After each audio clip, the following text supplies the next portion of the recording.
Selamat malam, Ros. Ada ini.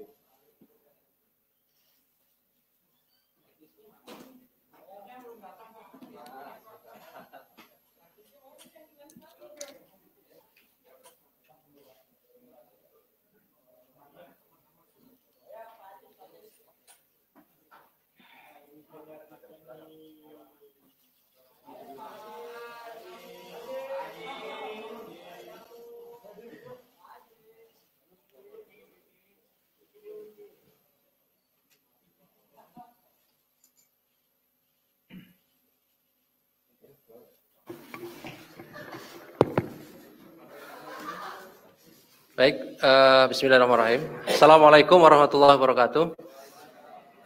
Selamat pagi rekan-rekan semuanya yang masih tetap semangat pada pagi hari ini.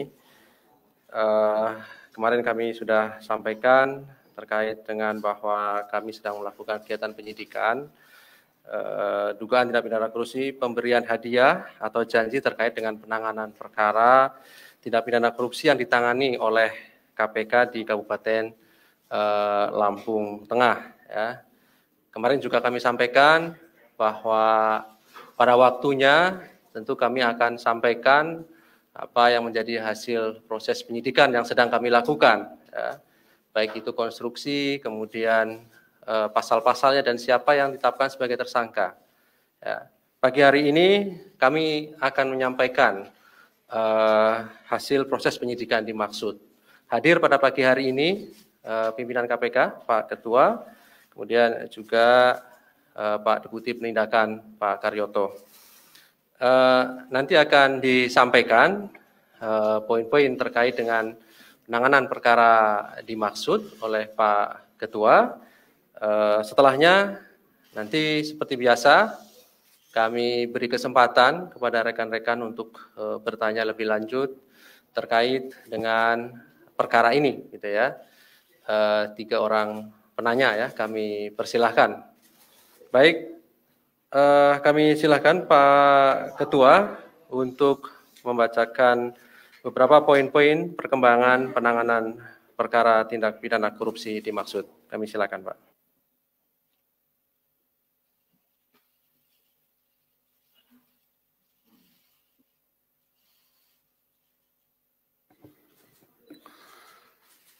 Bismillahirrahmanirrahim. Assalamualaikum warahmatullahi wabarakatuh. Selamat pagi dan salam sejahtera untuk kita sekalian. Om Swastiastu, Salam, Namo Buddhaya, Salam Kebajikan. Yang saya hormati rekan-rekan media, wartawan, jurnalis, dan segenap anak bangsa dimanapun berada. Pada pagi hari ini, perkenankan kami untuk menyampaikan terkait dengan kinerja KPK, lebih khusus lagi adalah kegiatan pada kemarin siang, hari Jumat, tanggal 24 September 2021, sebagaimana rekan-rekan ketahui bahwa KPK telah melakukan pemanggilan terhadap saudara AS untuk dimintai keterangan di KPK. Tentu pemanggilan ini adalah dengan prinsip memenuhi kepentingan penyidikan yang dilakukan oleh KPK. Prosesnya tentu kita paham bahwa yang kita lakukan dengan tujuan utama adalah penegakan hukum, kepastian hukum, menimbulkan keadilan dan kemanfaatan bagi kita semua. Karenanya KPK tidak pernah berhenti untuk bekerja, baik itu melakukan penyelidikan, penyidikan dan penuntutan tindak pidana korupsi. Dan tentu kita juga menganut azas bahwa KPK memegang teguh azas-azas tugas pokok KPK, antara lain kepentingan umum, keadilan, transparan, proporsionalitas, akuntabel, dan juga adalah menegak hormati hak asasi manusia. Dan lebih penting lagi, dalam rangka pelaksanaan tugas tadi, KPK memegang prinsip adalah kecukupan bukti dan cukup bukti. Karenanya KPK terus bekerja keras karena setiap tersangka yang sudah kita tetapkan berdasarkan bukti permulaan cukup harus segera diberikan hak-haknya dengan peradilan sesegera mungkin. Karena pada prinsipnya the sunrise and the sunset principle itu harus kita tegakkan. Untuk itu malam hari ini, pagi hari Sabtu, tanggal 25 September 2021, perkenankan kami untuk menyampaikan satu perkara yang ditangani oleh KPK terkait dengan dugaan tindak pidana korupsi berupa pemberian hadiah atau janji yang dilakukan oleh KPK terhadap tindak pidana korupsi yang terjadi di Kabupaten Lampung Tengah. Kami akan menyampaikan informasi ini lengkap dari mulai apa yang dilakukan oleh KPK sampai dengan malam hari ini. KPK telah melakukan suatu rangkaian kegiatan pengumpulan keterangan saksi maupun keterangan para pihak tentang dugaan telah terjadinya suatu tindak pidana pemberian hadiah atau janji terkait dengan penanganan perkara tindak pidana korupsi yang ditangani oleh KPK di Kabupaten Lampung Tengah. Kegiatan dalam rangka pengumpulan keterangan dan bukti tadi telah menemukan bukti permulaan cukup sehingga kita tingkatkan ke tahap penyidikan, dan pagi hari ini kami sampaikan kepada segenap anak bangsa bahwa KPK telah kita ada rekan-rekan melihat dan mengikuti apa yang terjadi siang tadi sampai pagi hari ini. Saudara AZ, Wakil Ketua DPR RI periode 2019-2024 sebagai tersangka terkait dengan dugaan tindak korupsi, pemberian hadiah atau janji dalam penanganan perkara tindak pidana korupsi yang ditangani oleh KPK di Kabupaten Lampung Tengah. Dalam perkara ini, tim penyidik yang dipimpin oleh Direktur Penyidikan melakukan upaya paksa berupa penangkapan terhadap AZ dengan langsung mendatangi rumah kediamannya yang berada di wilayah Jakarta Selatan. Mengingat yang bersangkutan meminta penundaan pemanggilan dan pemeriksaan pada hari Jumat kemarin, karena yang bersangkutan memberikan keterangan kepada KPK bahwa yang bersangkutan sedang menjalani isolasi mandiri, sebabnya karena sempat berinteraksi dengan seseorang yang dinyatakan positif COVID-19. Maka KPK melakukan konfirmasi dan melakukan pengecekan kesehatan yang bersangkutan, yang dilakukan oleh tim penyidik dengan melibatkan tenaga medis. Hasil pengecekan kesehatan saudara AZ dilakukan di rumah beliau. Saudara AZ dengan hasil menunjukkan bahwa hasil tes swab antigen non-reaktif COVID-19, sehingga bisa dilakukan pemeriksaan oleh KPK. Tim KPK selanjutnya membawa AZ ke gedung KPK Merah Putih untuk dilakukan pemeriksaan. Adapun perkara yang terjadi adalah sebagai berikut. Pada sekitar Agustus 2020, AZ menghubungi SRP dan meminta tolong untuk mengurus kasus yang melibatkan AZ dan AG yang sedang dilakukan penyelidikan oleh KPK. Selanjutnya SLV menghubungi MH untuk ikut mengawal dan mengurus perkara tersebut. Setelah itu MH menyampaikan AZ dan AG untuk masing-masing menyiapkan sejumlah uang 2 miliar rupiah. Halaman 2 mana? Nomor 2 nggak ada. Saya lanjutkan. SRP juga menyampaikan langsung kepada AZ terkait dengan permintaan sejumlah uang dimaksud dan kemudian disetujui oleh AZ. Artinya ada kesepakatan. Setelah itu MH diduga meminta uang muka terlebih dahulu sejumlah 300 juta kepada AZ. Untuk teknis pemberian uang dari AZ dilakukan melalui transfer melalui rekening bank dengan menggunakan rekening milik MH.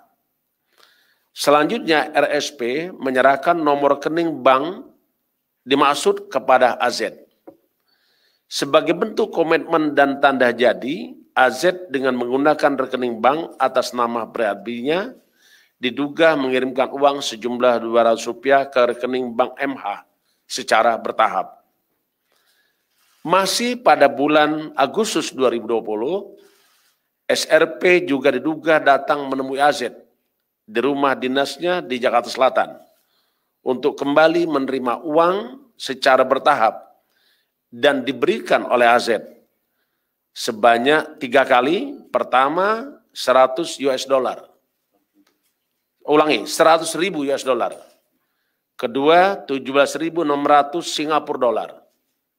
Yang ketiga adalah 140.500 Singapura dolar.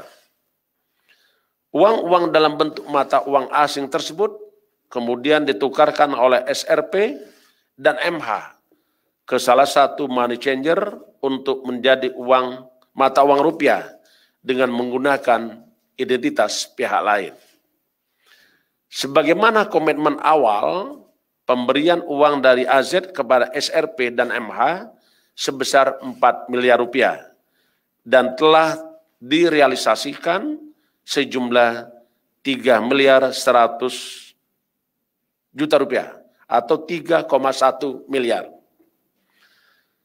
Atas perbuatan tersebut, tersangka saudara AZ disangkakan melanggar pasal 5 ayat 1 huruf A atau pasal 5 ayat 1 huruf B atau pasal 13 Undang-Undang Republik Indonesia Nomor 31 Tahun 1999 tentang pemberantasan tindak pidana korupsi, sebagaimana telah diubah dengan Undang-Undang Republik Indonesia Nomor 20 Tahun 2001 tentang perubahan atas Undang-Undang 31 Tahun 99 tentang pemberantasan tindak pidana korupsi. Setelah penyidik memeriksa para saksi, kurang lebih ada 20 orang saksi, dan dikuatkan dengan alat bukti, maka tim penyidik melakukan penahanan kepada tersangka selama 20 hari pertama, terhitung mulai tanggal 24 September 2001 sampai dengan 13 November 2021 di Rumah Tahanan Negara Polres Jakarta Selatan.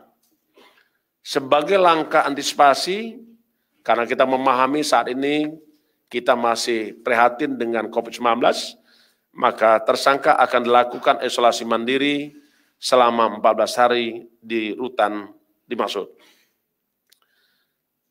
Kami, tentu kita semua, segenap anak bangsa, sangat menyayangkan perbuatan para pelaku korupsi, termasuk yang dilakukan oleh AZ. Karena sesungguhnya sebagai penyelenggara negara dan wakil rakyat yang telah menerima kepercayaan oleh rakyat, tidak semestinya melakukan perbuatan tersebut. Dan selayaknya menjadi contoh kita semua untuk dharma bakti kita, karya kita kepada bangsa negara, dan juga pengabdian kita kepada Ibu Pertiwi untuk terus menghindari praktek-praktek korupsi, dan tentu kita punya mimpi Indonesia bebas dari korupsi. KPK dari awal selalu kami sampaikan bahwa KPK tetap berkomitmen melakukan pemberantasan korupsi terhadap siapapun juga. Karena prinsip KPK tidak pernah pandang bulu terhadap para pelaku korupsi. Saya kira itu yang kami ingin sampaikan. Terima kasih. Saya akhiri. Wassalamualaikum warahmatullahi wabarakatuh. Om Santi, Santi, Santi Om. Baik, terima kasih Pak Ketua yang telah membacakan terkait dengan poin perkembangan pengumuman dan penahanan tersangka dimaksud. Berikutnya kami silahkan 1, sudah, ya, oke 2, 3 nanti kalau berikutnya ya Mbak.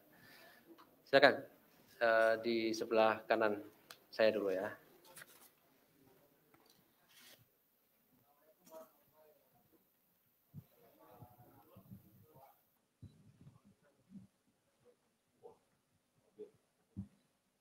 Izin Pak Ketua, Pak Deputi, Pak Ali, saya Sabir dari Koran Sindo.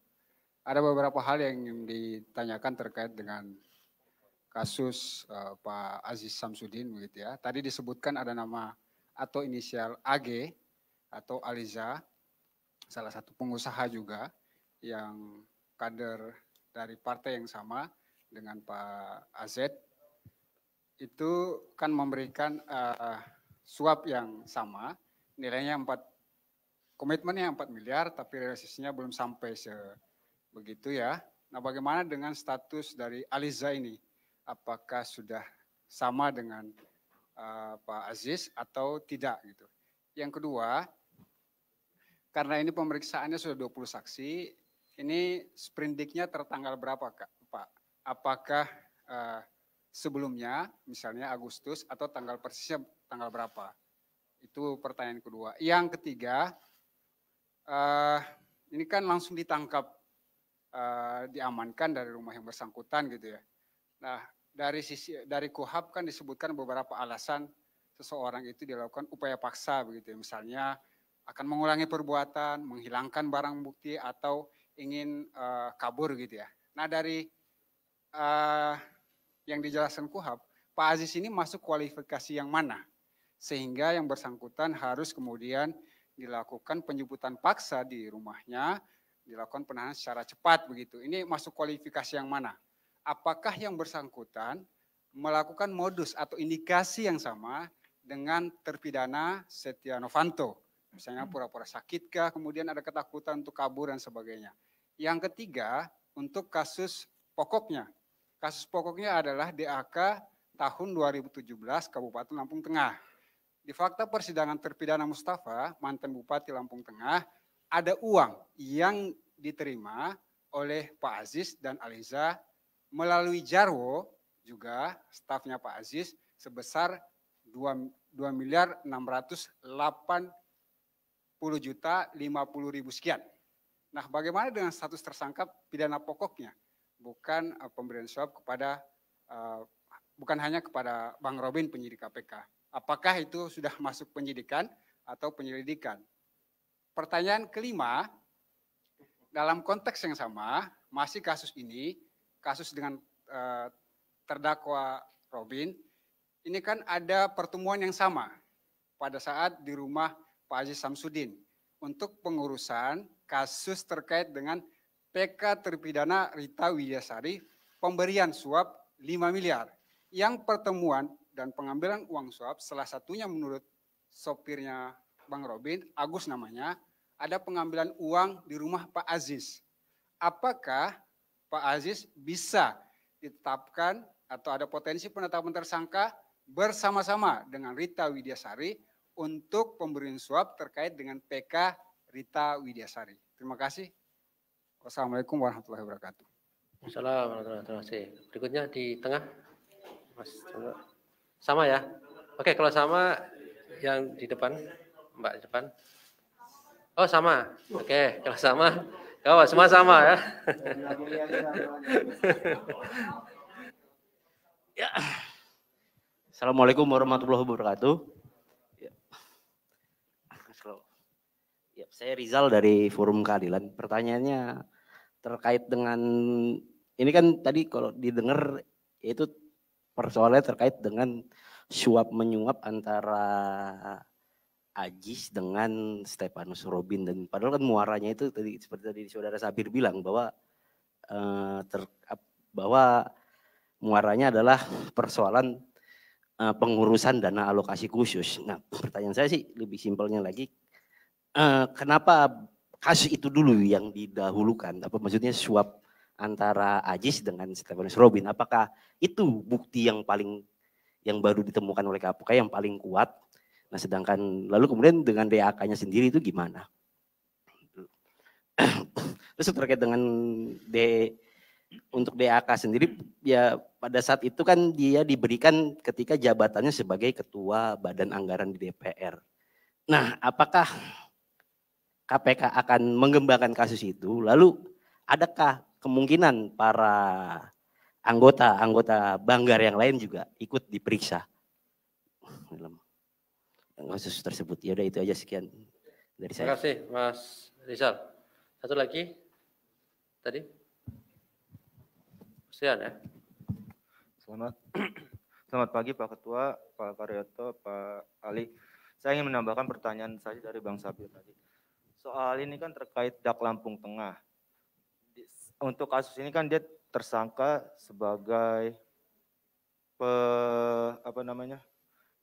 pemberi suap ya. Iya, pemberi suap. Ini kan muaranya di kasus Dak Lampung Tengah, sementara di sidang dan beberapa peristiwa yang sedang berkembang itu Pak Ajis diduga menerima fee 8%. Kenapa KPK tidak menerapkan Pak Ajis sebagai penerima suap? Itu kan ancaman pidana penjara yang lebih tinggi daripada pemberi. Terima kasih. Oke, biar sekalian ada lagi, kami beri kesempatan. Cukup ya, saya kira cukup.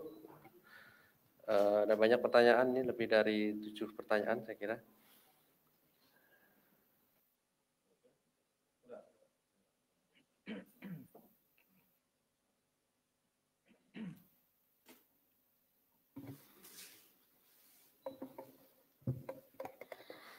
Baik, kita terima kasih kepada rekan-rekan semua yang sudah memberikan respon.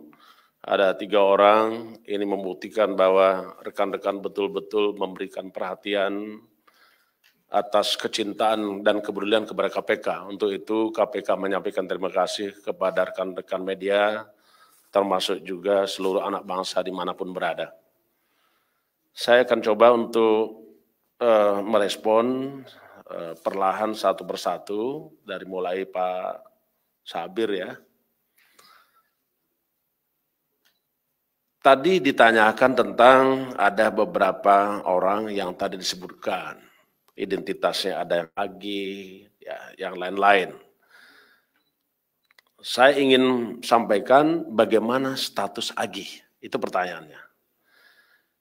Untuk kita mengatakan seseorang itu status apakah saksi atau tersangka, itu harus berawal dari tentu keterangan saksi dan bukti-bukti.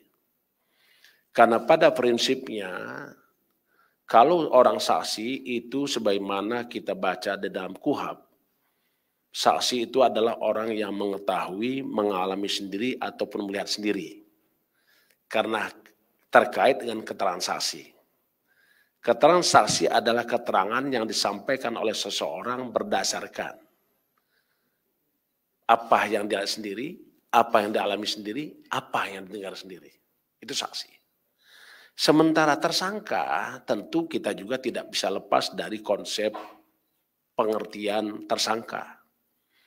Tersangka adalah seseorang yang karena perbuatannya atau keadaannya berdasarkan bukti permulaan cukup patut diduga sebagai pelaku tindak pidana. Nah, karenanya untuk kita menetapkan atau menyatakan seseorang sebagai tersangka harus lengkapi dulu dengan bukti-bukti itu. Karenanya KPK tetap melanjutkan penyelidikan dan penyidikan. Nanti kalau seandainya ditemukan keterangan-keterangan dan bukti-bukti sehingga bisa membuat terang suatu perkara dan kita menemukan tersangka lain, ya kita jadikan tersangka juga. Itu ya Pak Sabir ya. Yang kedua, mungkin apa yang ditanyakan oleh Pak Sabir itu adalah terkait dengan penahanan.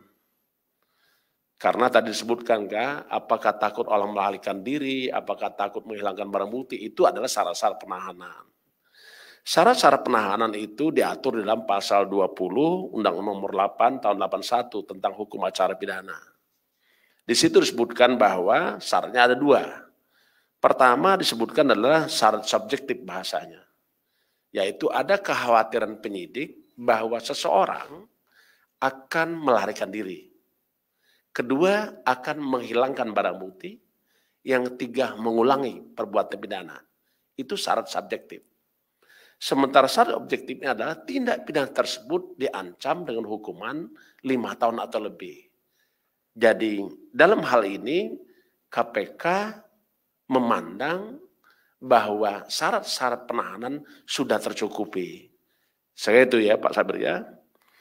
Yang berikutnya, tadi ada juga pertanyaan, apakah akan ada penyidikan lain? Tentu KPK tidak pernah berhenti terkait dengan upaya-upaya penyidikan dan penyelidikan. Karena pada prinsipnya KPK harus menuntaskan setiap perkara tindak pidana korupsi karena KPK memahami apa keinginan masyarakat. Apa keinginan kita semua. Karena pada prinsipnya kami sangat mendengar harapan masyarakat, yaitu KPK harus menuntaskan setiap perkara korupsi. Jadi tidak perlu dikhawatirkan ya Pak Sabir ya. Jikalau kita menemukan keterangan, bukti, tentu kita akan tindak lanjuti. Yang terakhir tadi saya harus sampaikan juga, tadi terkait dengan pemberian suap dari Widyasari dan AZ kepada SRP. Tentu ini masih dalam tahap kita akan dalami terkait dengan dugaan-dugaan tadi. Karena begini Pak, KPK itu bekerja tidak bisa lepas dari ketentuan hukum. Kalau kita bicara tentang alat bukti, tentu kita harus manut pada pasal 184 KUHP. Ada 5 alat bukti yang sah. Dan juga kita harus memahami betul kecukupan bukti.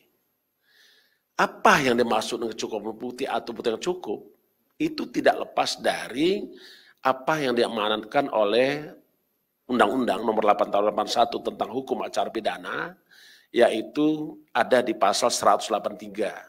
Di situ disebutkan, hakim tidak dapat memutus suatu perkara ya kecuali dengan keyakinannya. Dengan sekurang-kurangnya 2 alat bukti. Jadi KPK harus bekerja dasarnya di situ. Yang berikutnya, di sini ada pertanyaan tadi oleh yang pertanyaan kedua, kenapa kok ini didahulukan? Sebenarnya tidak ada yang didahulukan, tidak ada yang dibelakangkan. Semua tetap menjadi perhatian, komitmen, dan konsistennya KPK. Yang hari ini, inilah yang telah memenuhi syarat-syarat tentang tersangka. Saya kira nanti kalau ada lagi seseorang atau orang lain yang memenuhi syarat sebagai tersangka, sebagai materi tersebut tadi, tersangka adalah seseorang karena perbuatan dan keadaannya tadi. Saya kira itu ya, berdasarkan bukti pemulaan cukup, patut diduga sebagai pelaku tindak pidana. Itu tidak lepas dari itu. Yang berikutnya, ada juga yang bertanya, walaupun di konteks lain, tetapi mungkin kawan-kawan melihat ada hubungan terkait dengan apakah kemungkinan KPK akan melakukan penyidikan terhadap panitia badan anggaran yang lain. Tadi ada yang bertanya begitu ya? Betul nggak pertanyaannya? Ya. Saya tidak pernah membatasi siapa saja. Hal yang paling penting itu kembali lagi kepada apa arti penyidikan. Penyidikan adalah serangkaian tindakan penyidik berdasarkan undang-undang dan rangka mengumpulkan, mencari keterangan dan bukti-bukti.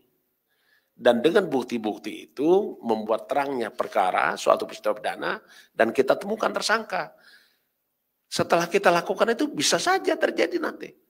Ya, jadi saya kira itu Mas ya. Ya. Cukup ya? Oke. Terima kasih.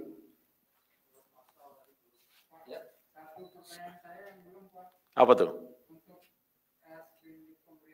Oh ya.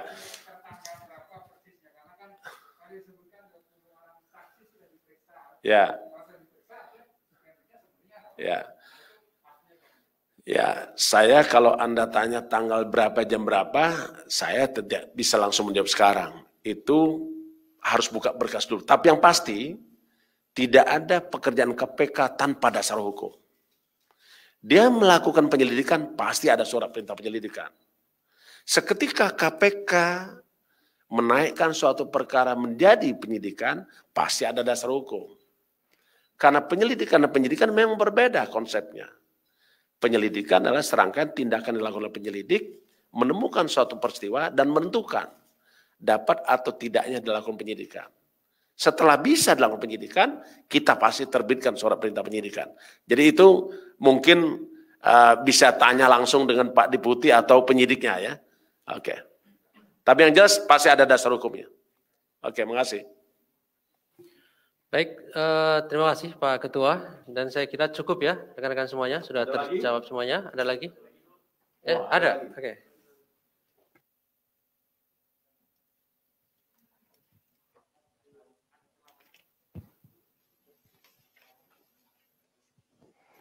Pak, mau nanya soal pas Pak Aziz Syamsuddin ini ditangkap, apakah emang dia mencoba melawan atau pasrah aja ditangkap gitu Pak? Nah, ya perlawanan atau mencoba melarikan diri saat dibawa paksa ke sini, dijemput paksa ke sini gitu.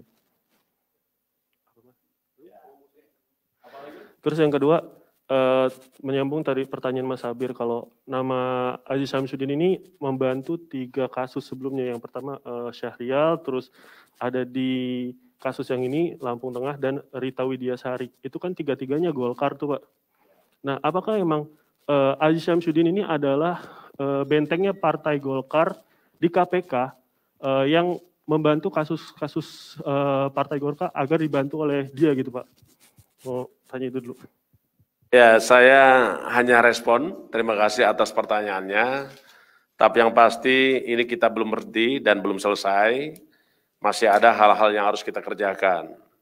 Apakah nanti ada keterkaitan dengan tersangka lain atau pihak lain, nanti kita akan sampaikan lebih lengkap. Tapi yang jelas malam hari ini kita sampaikan terkait dengan dugaan tindak pidana korupsi dalam rangka pengurusan ya, tersangka dugaan tindak korupsi pemberian hadiah atau janji terkait dengan penanganan perkara tindak pidana korupsi yang ditangani oleh KPK. Jadi sudah Mas sampaikan tadi kan, ada sekian banyak tadi itu, tapi itu nanti kita akan jawab. Ya, tidak untuk malam ini jawabnya. Oke, makasih. Baik. Ya. Nah, itu begini. Kalau terkait dengan syarat subjektif itu, Anda tanya kepada penyidiknya. Jangan tanya sama ketua. Ketua kan nggak ke sana kan? Nah. Yang jelas memenuhi syarat pasal 20 Undang-Undang nomor 8 tahun 81 ya, tentang syarat-syarat penahanan. Oke? Baik, rekan-rekan semua. Ya, saya kira cukup ya. Baik, terima kasih. Ya, baik, terima kasih. Baik, terima kasih Pak Ketua, Pak Karyoto, dan rekan-rekan semuanya yang hadir pada pagi hari ini. Assalamualaikum warahmatullahi wabarakatuh. Terima kasih ya. Sudah setia menunggu.